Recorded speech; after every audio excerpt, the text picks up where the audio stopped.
Hello and welcome to the Ideal Gas Law, or as I like to call it, Pivnert with Mrs. Plybon. Okay, so the ideal gas law is PV equals nRT, or Pivnert.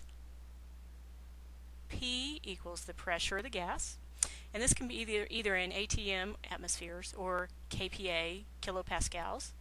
V is for volume. N is the number of moles. R is the ideal gas constant, and I'll talk more about it a little bit later. And T is for temperature, in Kelvin. The way to determine which gas constant to use is to look at your unit of pressure. If your unit of pressure is in atmospheres, then you use 0.08206 liters times atmospheres divided by moles times Kelvin. You can tell because it has atmospheres in it. If your pressure is in kilopascals, then you're going to use the other one, because it has kilopascals in it.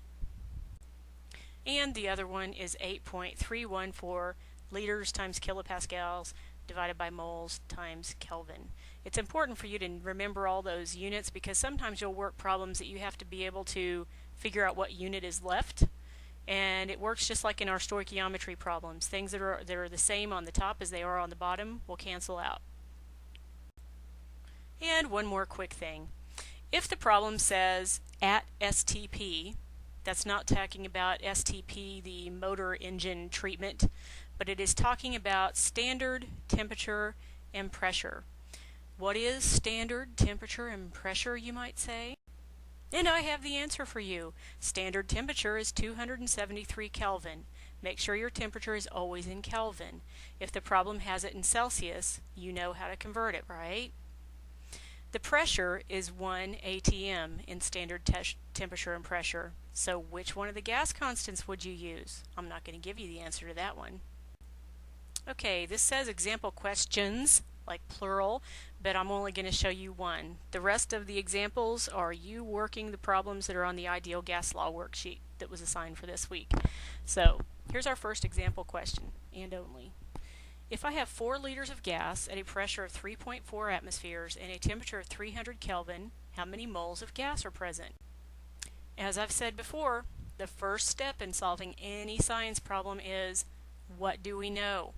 What I've always done when working ideal gas law problems is I start off writing on my sheet P equals V equals N equals R equals T equals.